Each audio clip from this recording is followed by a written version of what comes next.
How long ago did you start playing? Beach volleyball. Yeah. Beach volleyball, the first season I played the Slovak national tour, it was 2021. So after the COVID period, that was basically the first season, just the Slovak national tour. It was more like for experience. I was traveling with my best friend that we know each other from since we are 12 because we played indoor volleyball together. So this was the start. Then I changed the partner I played with for 3 years. And basically, we didn't have coach in the beginning, so she was tutoring me and everything because she was much older and experienced. So this was the beginning, and that's where it started. How was that having a partner as a coach? Oh yeah, it was for in the beginning. It was really nice and working because I was mostly quiet and modest and everything. But following that up, I improved quite rapidly because when you start somewhere here, it's easy to improve, of course. Then I began to have my own knowledge, and it was a bit disturbing for both of us. And we had some disagreements, and it wasn't so easy. Also, with the coaches coming in, I think we weren't really used to have this feedback from someone else. So it wasn't really working for us anymore. So did you start volleyball at 2021 or did you do indoor? Indoor. I did indoor before, yeah. And just in the summer we used to play with the indoor teammates, but it was, it's just like a physical education stuff. Okay, so I guess you had like your partner as a boss. Did you have anyone that you looked up to, like an idol that you wanted to be like, that you... Yeah, well, she was some kind of idol for me in that time, and then I just really went into the sport. I watched almost all matches, really. Anytime there is a tournament, elite, challenge, anything, there is nothing on TV but this tournament, and I watched almost all the matches. And I didn't really have one favorite, but from each player, I try to watch something that she does, and I like it, and I try to do it then in the trainings, in the game. So who is your like favorite, let's say, favorite blocker, favorite setter, or like something that you look up to and try to do now? Oh, that's a tough question. That's really tough. I don't really have something like this, but now what I really look up to is the chemistry between the teams. That really is something for me that I want this. I really like no pressure. I mean, watching them, it's so fun, and their chemistry and everything, that's something I really, really love, and it's great. And just they always have fun playing, and then if something doesn't go well for them, they switch their focus, and they are machine killers basically there. So that's like, I think, the top one thing for me. I love hearing like everyone's favorite like things because everyone is so different. I think I really agree with what you said, that you like partners chemistry, because I love that too. And I love like how Brazilians have their own chemistry. I think every team has this like some kind of magic and power, and they like fight through it. And I know what you mean. So what is your goal in beach volleyball? We have some goals. We have some dreams. Okay, share both. That's it. Yeah. So the goal is to qualify for the European Championships. This is something we try to work on, and yeah, then if it would be successful, I think we can go closer to our dreams. That is, of course, World Championships and Olympic Games. Of course, that's the dream I think every athlete has. So Yeah. And what do you do when it gets hard? Like when you have this goal, you have this dream, and the path is not going as you wanted.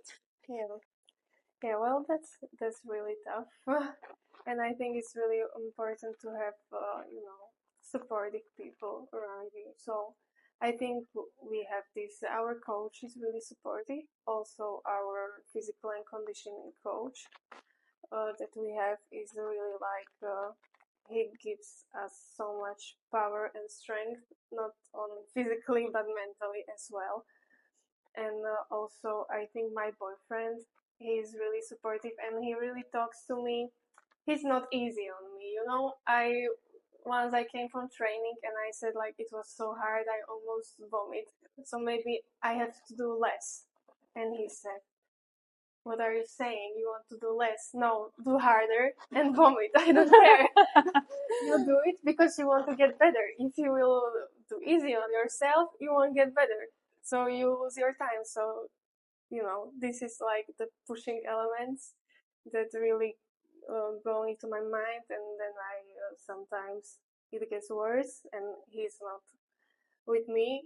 But I remember these things, and that I want to do it not just for myself, but also for these people who support and love me. So Yeah. I think that's very like a Slavic mentality. Push yourself. yeah, well, yeah.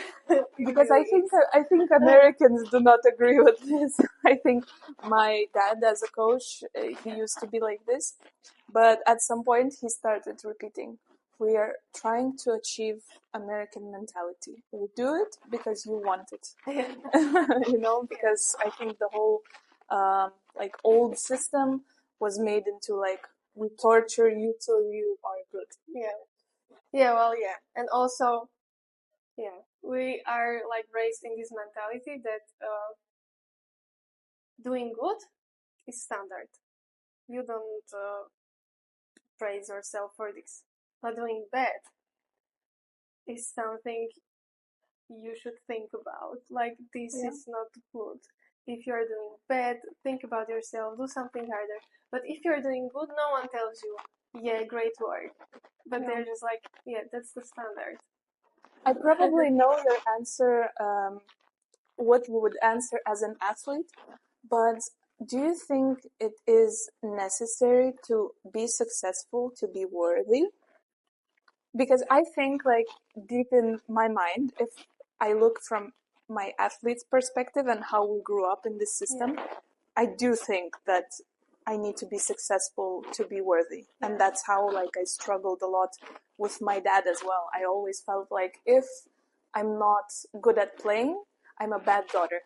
Because I bring shame to the family.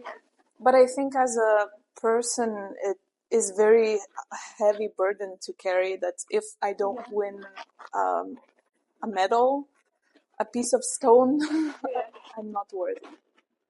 Oh, yeah.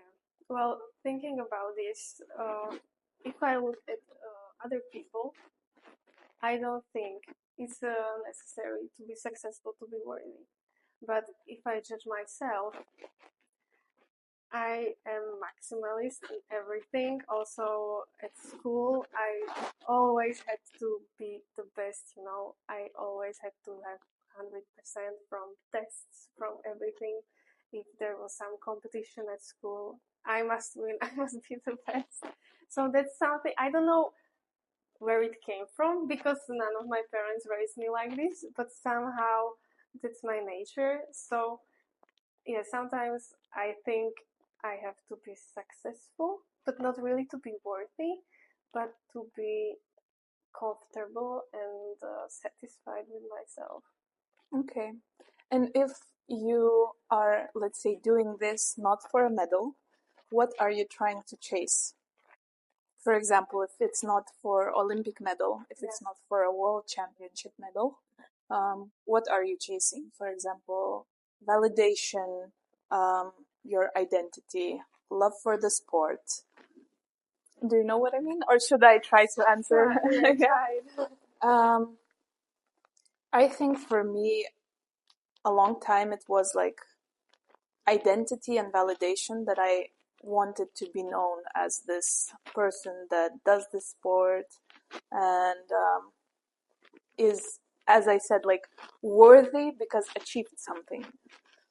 But I think, to be honest, I'm chasing consistency at what I do, and some kind of purpose or like fun in life, because I think it is easy for me to be overthinker, and with overthinking I lose the purpose of life. Like I don't understand why I'm doing things, like why I'm doing sports, why I'm competing, why I am eating, why you know. And having playing volleyball gives me some kind of purpose. And my favorite thing about volleyball is like the mental game you play, when it's off techniques, off the physical, but when you're consistently good enough to receive well, set well, hit well, you can start this like mental game.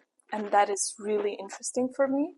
So I'm like trying to chase where I'm consistent enough to play that game all the time and to have fun and to have purpose in life. Yeah, basically, on what you said, I also feel these things, and then I feel so much confident in my personal life. You know, when I achieve this consistency in the sport and also mentally, I feel well. I am so much confident in personal life, at work, you know, and this is some kind of satisfaction for me. Yeah. And what do you work as? I work as a road design engineer. Oh, that's so different from the sport. How do you enjoy having these like two separate lives? Well, it's great to have this change of atmosphere. I cannot imagine doing, you know, just a sport as my partner does now, because she works as a coach, you know, so all the time beach Yeah. volleyball. That would be so tiring for me, and I really enjoy this escape from it, because this, I think, it's really overwhelming, and I Yeah. really, you know, I say wow to Yeah. to the people that can manage this. Yeah, I do. I do it also the same as your partner, and I think it is very overwhelming because it's easy to identify yourself with the sport and just be like, if I'm not successful, I am a bad person, you know, because this is all you do, like all you think about, all you train, and I think it's nice that you have something else to think about. Yeah. And also, I think volleyball brings so many fun stories, like fun trips, fun experiences, challenging experiences, and as you said, like makes you confident in work, because I think you get to challenge yourself in tournaments so much. Then life is easy. Yeah, yeah. And if, for example, you could look into the future and you would know that you would never reach your goals and dreams, would you do it again, and would you still do it? Yeah, I would still do it. I think if you know, there is always what if, because if you don't do it, if you don't try, you say, well, the conditions I train in, it's not enough in comparison to other countries. I don't have enough budget. I don't have enough money, and there are so many obstacles in the way. But you know, just what if I give this extra energy into this? I train harder. You know, maybe it's better. I don't have so easy. The way is not so easy. So maybe that's better for me. I can become better athlete based on this. And you know, if you don't try, it's like these Olympic Games with Lindsay Vonn. I don't know if you follow the story, is an alpine skier from the USA. And she turned her ACL 1 week before the Olympics. And we're so like dedicated. I do it because she had break, I think, for 6 years before the comeback. And her goal was another Olympic medal. And she did it, even though she knew the consequences. It was like 50-50. Either I win the medal, or either I end up destroyed. And she unfortunately fell and broke her leg. So, but she wrote some great words on this, that if you don't try, you always have this back in your mind. What That's if true. I tried and it would go and click together? So that's something I really want to avoid. And Yeah. sometimes I do things too spontaneously, and that thing I think is important, because if you overthink too much, then I don't think it's going to end up with good results. So Yeah, that's true. I mean, I think like writing this question down, I thought my first idea was like, I'm not sure if I would do it because I think the whole sport is based on the ranking system. You have to be good to be successful and so on. But I think volleyball brings you so much. It's not like, I don't know, it's not only a job or only a hobby. It brings us so many memories and friends, and I don't know, even in each training you get so much different stuff, information, and I think it shapes us as people so well. Yeah, and I really enjoy it. Would there be something that, for example, if you had to finish tomorrow, like your career, your beach volley, that you would be relieved by? Like, oh, I'm relieved or something. I yeah Because I think I also have something. uh, probably yes. Like, I feel some responsibility doing this, because also we are like number one team now. So and basically there is no pressure on us. No one expects some results. But being in this position, I feel kind of pressure. Also, some kids are looking up to you, and I think it's important to do the best. So this would be something I would be relieved of, and doing just everything for fun. Not have to be perfect in physical, mentally. You have to sleep well. The sport is 24/7. It's not Yes. just this 1 hour and a half of the training. So basically, whole day you do everything so you can perform the best. So that would be some kind of relief. I think I would feel kind of free, let's say, of this stuff. And also, I think my friends and family would be quite relieved, so they can have me all the time. Yeah. I think my grandparents would also be relieved because they always talk about me either doing a normal job or giving birth to kids. But I think I spend so much time with my family this way because my family's in this. And that I'm grateful for because it is very difficult, but at the same time, I get to spend so much nice time and I get to know them as people. Um, and I think not a lot of people get a chance to do so. And I think it is like, as you said, like it's so much responsibility to represent your country and to be this model person. And at the same time, I don't want to be not myself, like I don't want to pretend that I only do things the way they should be. But you have to model the behavior for the kids. At the same time, I feel like there's a pressure, for example, to have a family. Yeah. And as an athlete, you have very like short timeline. Yeah. And it's not as short for men as for us. That's so unfair. Yeah. That's really unfair.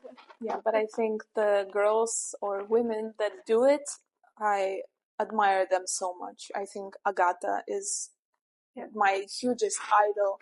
The fact that she managed to do everything she did and still have a kid, and now she is pregnant with 2 babies. So she's a legend. Yeah. Do you have any stories, for example, with people you look up to? For example, when I was a kid, my dad used to go as a coach to like youth events to coach kids, and they took me together. And I used to ask for t-shirts. And I wasn't that much into volleyball because I always was like art kid, dancing kid, whatever. But I wanted to ask this one Austrian player that doesn't play anymore. And after the match, he started punching stuff. He threw stones, like he was screaming. He was really angry. And now I get it. But as a kid, it was so weird to see your idol at the time be so angry. And then I was like, okay, I'm not asking for a shirt. Maybe I will get hit or something. And I asked his partner, and he was like, oh, like, sure, I can give you a shirt, but I don't have one now. I can give you tomorrow. And usually that means never. And I didn't see him for maybe 2 days, and it was the last day of the tournament. And he saw me in the main draw hotel, which I was not living in. I was just passing. And he was like, oh, I promised you a shirt. I will give you one. Just wait. And he went into his room and gave me like a washed shirt, and I kept it forever. And I still like admire this like player for doing such a nice thing. And yeah. Yeah, that's so nice. That's really I don't have I don't think I really have some story like this, because as I didn't grow up in the beach volleyball world, I started to play later. I didn't really, go to tournaments to watch better players, and basically all the live tournaments I saw was the one I competed in, so not much. But something similar I saw on challenge tournament in China, in Haikou last 1 year ago, with Clancy. They lost some match, I think, and it was like our first challenge tournament that we have shirts with the names on. We were so happy with my partner about this, because we never have this. We even didn't have shirts with the right country. I think now we have names there. Oh my god, it was amazing. And then after this match, we went in the changing room and we saw this Clancy shirt in the trash. And I was like, oh my god, we have to take this at home. Like she is some so successful player, Olympian, everything. And we were like, we are getting these t-shirts to Bratislava, and the kids hanging it. I mean, they will look at it like the picture of God. I don't know. And then I understood that on one tournament you go through your group stage to quarterfinals, where you get so many t-shirts. You have too much, you throw them away, you don't care. But for me, seeing this for the first time, I was like so amazed, and I didn't understand how she throw it away. Yeah. I mean, yeah, as you said, the fact that you go to the end of the tournament means that you get so many shirts. But for us as well, like having the name of the shirt was amazing. I mean, I keep one shirt from each tournament, so I have a huge box of shirts that I'm not giving away. I give away others, but the ones with the name mean a lot to me. Yeah. I just read, I think Melissa posted it yesterday, that she has a habit with her partner that we or at least me, have the same. That, let's say, if they win with one color, they keep going with that color, and if they lose, they don't play with that color. I think it was with us in the last tournament that we got 2 shirts for the whole tournament, through the finals, through everything. And we just wore 1 shirt through the whole tournament. We didn't change to the second one. So after each game, we're washing it. We're like, please dry fast enough. Do you have something like that? No, really. No. No, I try not to have, because Yeah. I think it's not really up to you. You cannot influence it so much. Like you always, some other team comes, wants to have the same color, and then you have a problem. And if it doesn't go your way, it stays back in your mind, and you That's true. feel uncomfortable doing this. So I try to not have also some, rituals that you Yeah. cannot achieve all the time, because as you travel, you don't really know what is going to happen there in another That's true. country, if you can bring this, I don't know what the ritual is. So basically, for me, I try to not focus on things like this. Maybe, let's say, I wear headbands when it's really hot for the sweat. So I have my favorites, yeah. But Yeah. I don't really think that this one brings me bad luck or something like that. So Do you have any that you do all the time? not really. I try to match it with the color of the swimwear, so it looks Okay. good. Okay. Yeah. But I actually, last week I had the first appointment with a sports psychologist, and it was my first time ever. And he said that actually this is kind of you trying to make yourself more confident. Yeah. And I was like, yeah, that's really nice, because I actually used to not understand why some players do makeup before the games. And I was like, oh, they wipe it off. It doesn't make sense. And I think this year I started coloring my lashes with a color that you cannot even see. Yeah. But every time it makes me feel more confident before the game, and I'm like, it's magic. It's not a ritual. It's something that makes you feel good. Yeah. And I think it's really nice. I think also having a nice hairstyle that doesn't get in the way, Yeah. but is like pretty, it makes us feel nice. Yeah, well, that's something I do. I always have to redo my hair, even if it's, Yes, good before for the sure. game, and the game, for example, get delayed or something, you have to wait. I have to redo my hair, because it has to be, great, perfect, ready, Yeah.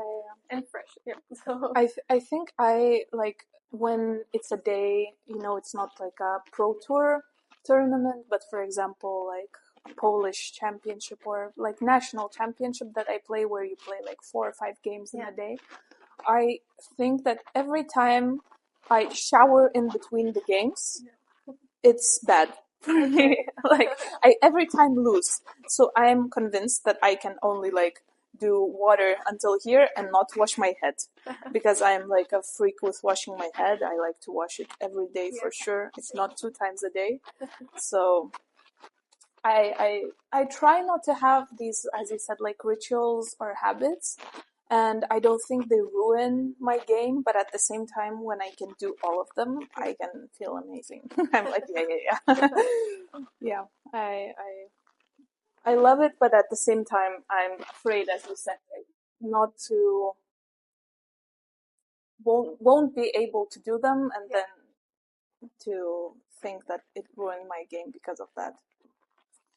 Yeah. Mm. Do you think you have any toxic traits as a partner in the court? yeah. I was like, first thought, I thought like, no, I'm amazing. But at the same time, I was joking for sure. Yeah. Do you have anything on the mind? Yeah. Well, I can become, I think, too quiet on the court.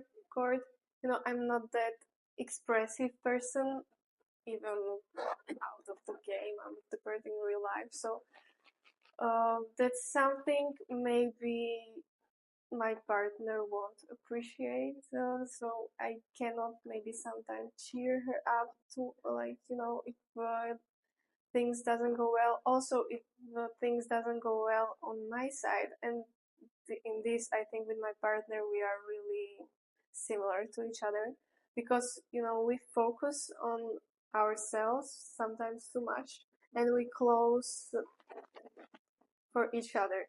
So it looks, for the outside people that are watching, it can look that we are angry with each other, that we don't speak, but basically we are focused and mostly angry with ourselves, because both of us want to do great for the other one.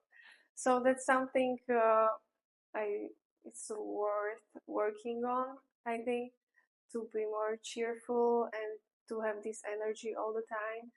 And what really helped me with my previous partner, she told me always, if you don't feel good, you have to at least pretend for the opponents that you look good. And I think this works kind of for me, because sometimes uh, we train, we practice, and then I speak with my coach what was going on, and then I say that, but I feel really bad, my legs didn't work or something, and he said, really, I didn't notice anything.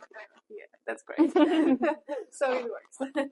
And yeah, so basically being angry, being like not even angry but furious, that's some trait that I think, influence your partner as well. So if one of us is furious, the other one gets furious as well, then too furious. We are there like bulldogs, and if it doesn't really help in the game.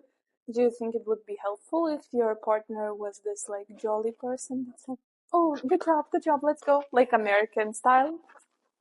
Oh, I cannot. I think it would really annoy me. I wanted to say the same. I think, yeah, if she spoke too much, and when I watch the Americans, they like speak all the time. Also, I spoke with some players that went to the US to study and play. I went as well. Yeah, and the coaches basically trained them or teach them to do this. Yeah, you have to comment on every ball. I mean, yeah, that's too much. Sometimes it's too much. Like some game, I speak about things, and I'm like, oh, I think I speak too much. That's that's overwhelming, because you want to keep your focus. Okay, you can comment on something, but then you have to switch and focus again. So yeah, speaking, yes, you have to find some medium Balance. some balance in this. Yeah. I think the same is like our teaching the Slavic thing. We are taught to say something, but it's very minimal, because also I think we're taught to see a lot of things. Like, for example, when I set, I'm taught to see how fast my partner is running, to know how fast the set has to be, to see which direction he's running, that I would see where to set. And I think in US it's like taught that you have to call everything. But I like to see. I like to see where my partner is. And to be honest, also, everyone calls like 1, 2 to see where the defense is. And I don't like to even listen. Like, I try to see myself. If I don't see, I will listen. So it's, too much talking for me is difficult, because I also feel responsibility to talk back.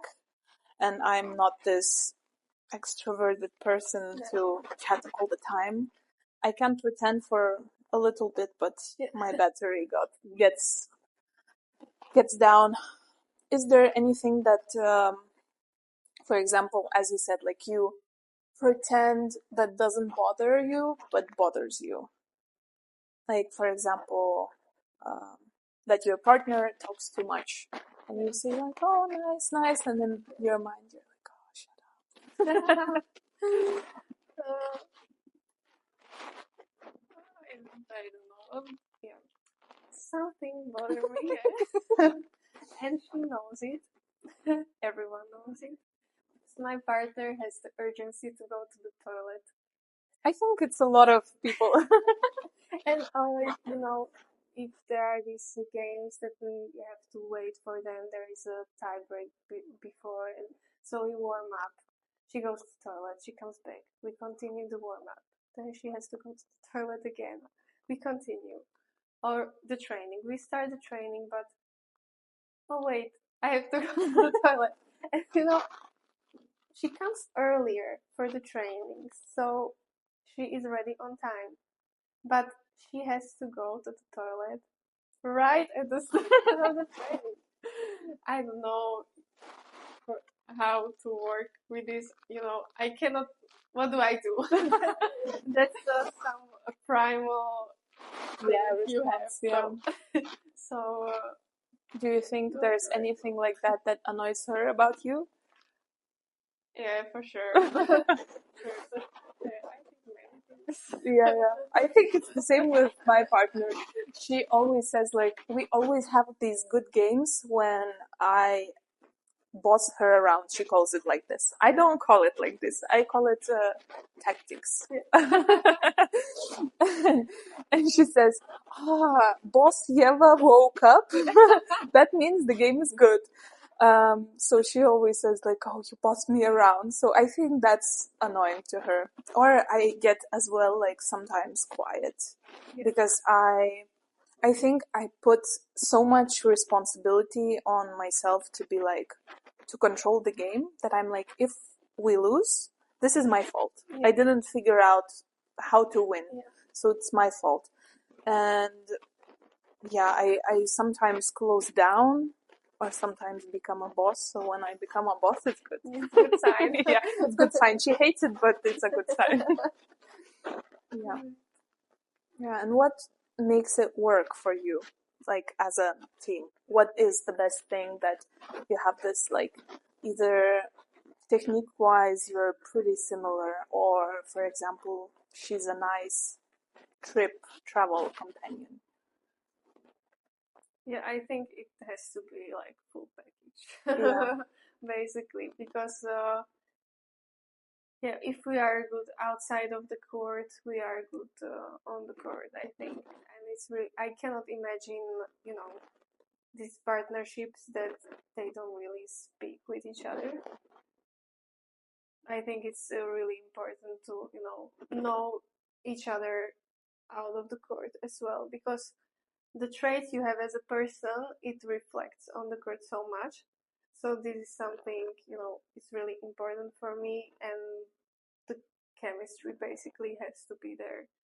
So yeah, and also I think it's really important that each of us is so different in the things, she when we started with each other, she had this perfect technique with the shots, and me, I came from the indoor. No one really focused on these technical shots because I was quite tall. I could reach high, so I had to spike hard.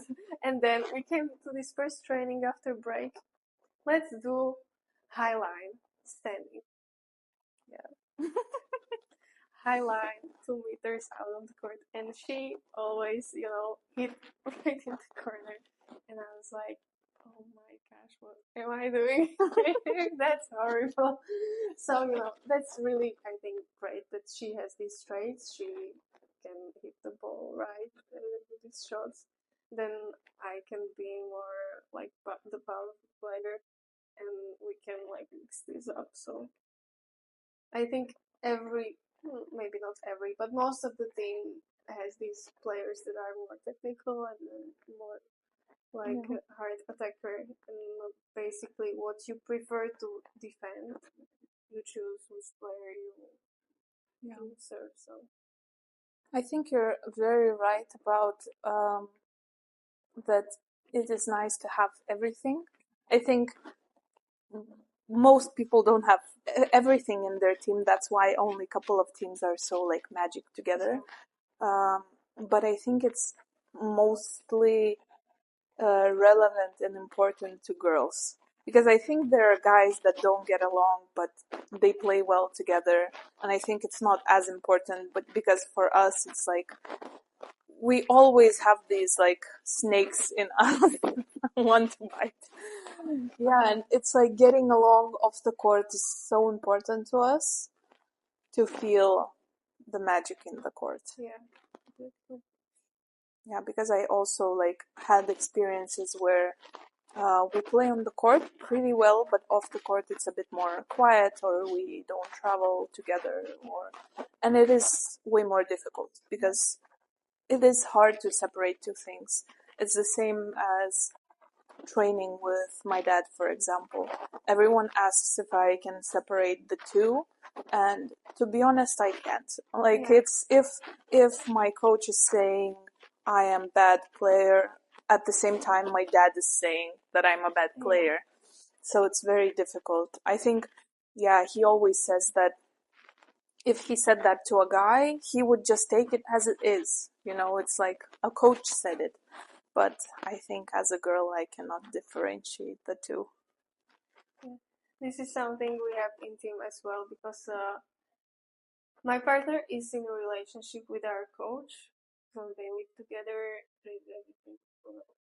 And sometimes that's difficult. It's difficult for all of us, because for them, Yeah. I mean,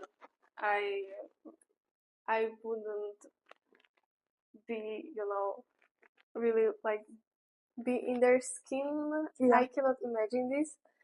And also for me, from outside, I see it. They know it sometimes influenced me. So like it's basically like battle for each of us. But yeah, we try to handle it. I think we are handling it well for now. Let's see where it goes. But yeah, this was also hard in the beginnings, because when you have some problems at home or something, and the coach tells you something, you don't usually respond, but it's your partner, yeah? So you usually speak about things where both things has to reply. So the coach tells you something, but it's really your boyfriend, so you reply, yeah? And I see this almost all the time, so I do the same. I also reply to the coach. So basically, we are all in a relationship, not like a coach and a player. Okay, you're not really like, okay, yes, you are coach, but you're also my friend and the boyfriend of my partner. So I reply back. Sometimes, we have these fast reactions that you say something in the tone you don't really mean. Yeah. And we are all, not all, but I mean, I usually don't care 1 year in, 1 year out. But our coach is quite sensitive for this. I think also my partner. So sometimes I do something, I say something really harshly, and it stays with them. They feel bad about it. My partner is angry about it maybe, but she says, I'm not angry with you, but somehow she is. Yeah. Yeah, so also the coach, I say something and then he feels sad because he does so much for us, and then I tell him something with emotions, and you don't really mean it that way, but at the time, to pull off the pressure of yourself, I say it, I feel better, but he feels like shit. So Yeah, I get it. I think it's really useful to learn how to talk in a voice. Let's say if you're watching a movie and something is happening, and you know how like you feel the need to scream at character, like just say I love you, just say I love you, whatever. I think it's so useful to learn how to speak as this person that is watching you from afar, because as I said, like with my dad, sometimes I'm in the same situation where I want to say something emotional, where I'm like, I want to say, I hate your dad for saying this. You are not teaching me anything. I don't understand it, whatever. I would like to say this, but then I'm like, he loves me. He says these things because he wants to, like, for me to learn faster. And at the same time, I'm frustrated because I want to learn fast, And then I just like calm down and say, listen, I'm frustrated because I want to learn fast and you want to teach me fast, but so far we are both not getting it and it's frustrating. And then he's like, oh yes, it is, it is, it is. And I think that's when it becomes easy, like for both of us, because we learn how to talk to each other. So I think it's the same with your situation. Yeah. You are in a relationship with two people. Yeah, exactly. And with volleyball, I guess. Yeah, but I think when you say it, you also know that you don't mean these words. You just feel them. Yeah, exactly. I think we also, like, as girls, like to talk from emotion, not like logic. If you say leave, you just want to be loved more. So it's the same. Yeah, I think it all comes from like the frustration. Yeah. I also think, it's really hard to be in this coach position now. Also, with this new thing they're trying with the coach on the bench, I saw this one match. I don't remember what team it was, but basically the coach wanted to do option of the team, to attack from the second ball, and they told he told them this during the timeout, and they went to the game, continue, and they did the option, and he was blocked or something, and he screamed at the coach like, "What the hell? What was this advice? Look how it works." And the coach sat there like, It was all my fault. but I think from the side of the player, he screamed at the coach, okay, but he let himself out, and then he refocused and played better. I think they eventually won the match. So, like, poor coach. But it helped the players. So yeah, Maybe that was the idea of the coach. To give. I don't think the advice was wrong, but let's say in theory, wrong advice. Yeah, it was all planned, all tactics. Yeah. Well, thanks for sharing all these stories with me. It was really, really fun.